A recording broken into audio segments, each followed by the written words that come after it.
정광훈, 장학일, 장경동 또라이인지 압니까? 또라이인지 압니까?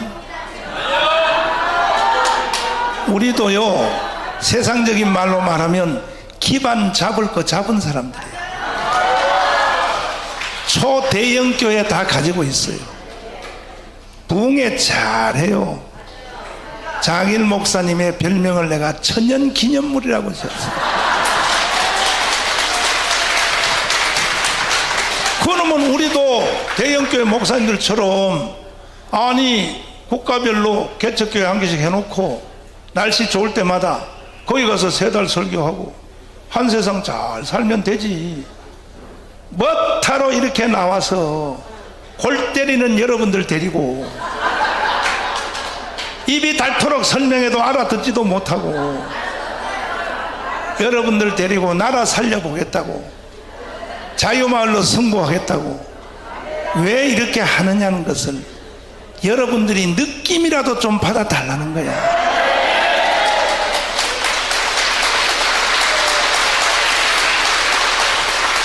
조금 전에 이충근 박사님이 말씀하신 이 모든 시나리오는 한반도에서 일어난 대구 10월 폭동, 제주도 4.3 사건, 광주 사태 다 똑같은 원리로 일어난 거야.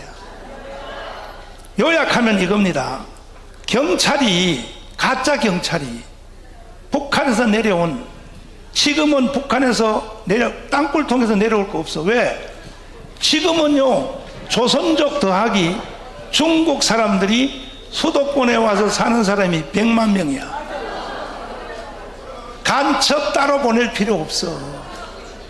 북한에 있는 간첩들이 중국에 가서 호구 몇백만 원 주고, 호적이죠, 사가지고 비행기 타면 바로 들어와요.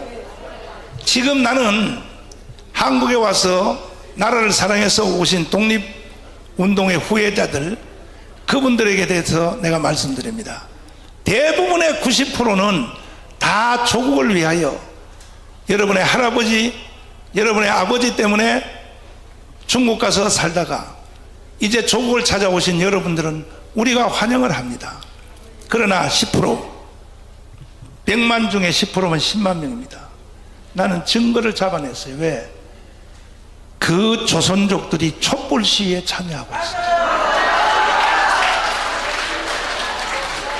이거는 나는 간첩이라고 보는 겁니다. 그러니까 이제는요, 폭동 일으키기가 박헌영 때는 저리 가랍니다. 6.25 때 저리 가랍니다.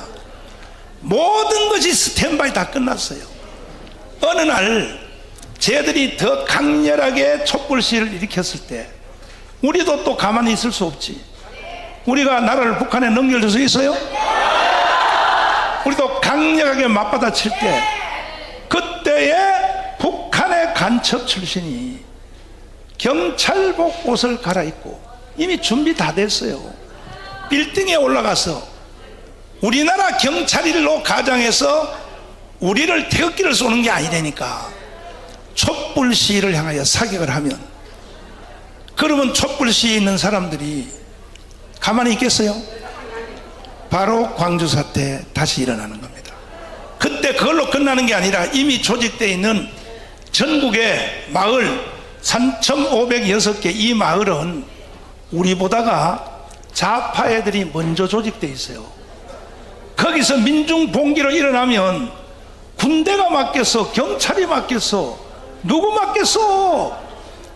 그러면 거기서부터 이제 김정은이는 한국으로 내려오면 광화문에서 추대식 하면 끝나는 거야. 이런 시나리오가 우리 앞에 예견되어 있다고. 자유마을 할래 안 할래요? 장일 목사님 말 잘 들을래 안 들을래요? 안 들어? 안 듣는 사람 머리를 다 깎아버려. 둘 중에 하나야. 지금 적화통일로 가느냐, 아니면 자유통일 G2국가, 세계 제1의 선교국가로 가느냐, 이 날짜가, 싸움이 우리 앞에 임박하게 다가오고 있습니다. 장 목사님. 네. 장 목사님은 나보다 다 뛰어난데 욕을 나만큼 못해.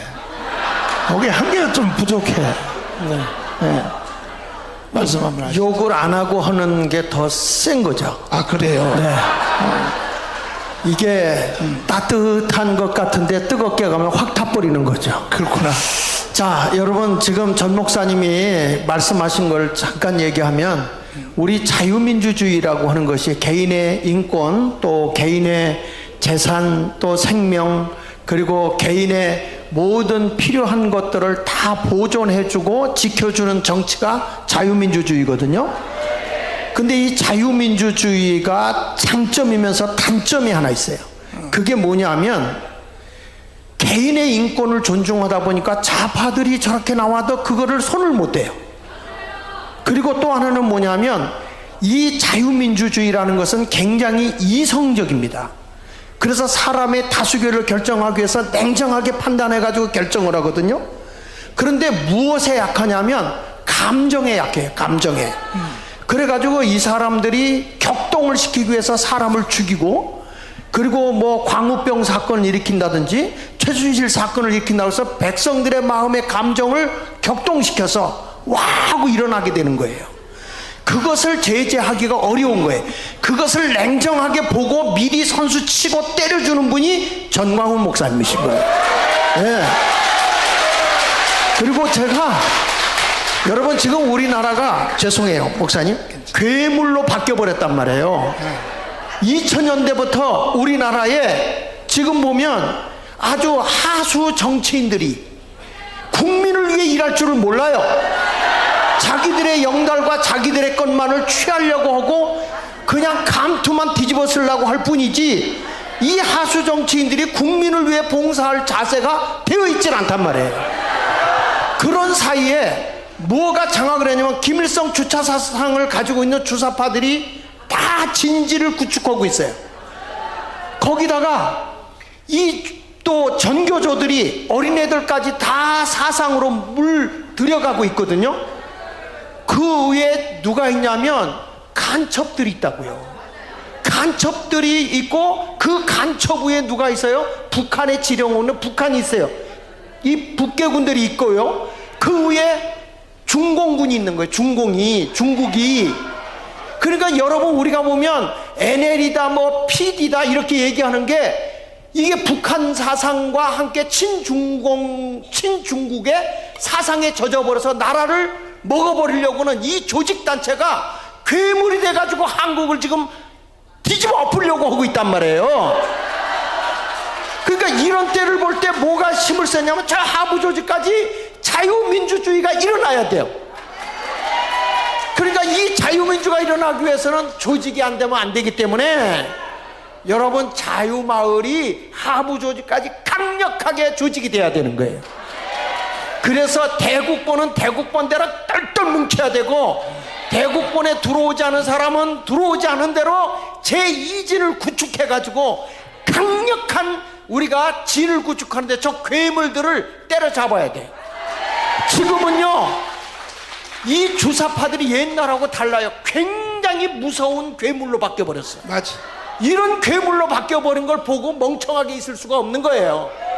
이것을 우리가 알고 자유민주주의, 우리끼리 자중질환하고 싸울 때가 아니란 말이에요. 지난 주간에 제가 인천에 가서 막 싸우는 데 가가지고 그렇게 하면 안 된다, 조직을 하자 이렇게 하고, 이번 주에 또 지난 토요일 날은 내가 우리 동네 사람들 동네 대표를 데리고 90명을 야외에 가서 단합회하고 한 동네 벽을 담장을 두드리고 문을 두드려서 200명씩 철저한 조직을 형성해라, 그렇게 지금 만들어 놓고 있어요. 왜 이렇게 가야 되느냐? 괴물을 때려잡으려면 우리가 괴물보다 더 강해져야 돼. 그러니까 여러분, 우리는 감정적으로 대처하면 안 돼요. 저들이 막 사람을 죽이고 어떤 일을 행하고 막 사건을 일으켜도 여러분이 알다시피 이태원 사건 같은 것들도 감정으로 사람들을 폭발하기 직전에 있었지만 광화문 세력이 불을 꺼놓은 거예요. 그러니까 오늘 이렇게 하는 것도 냉정하게 보고, 우리는 세상을 미리 앞서서 내다보고 대통령을 지켜내고 대한민국의 자유민주주의 국가를 지켜내고 그리고 살기 좋은 대한민국 복음으로 남북 통일 이루기 위해서 자유마을 이루시다. 이상입니다.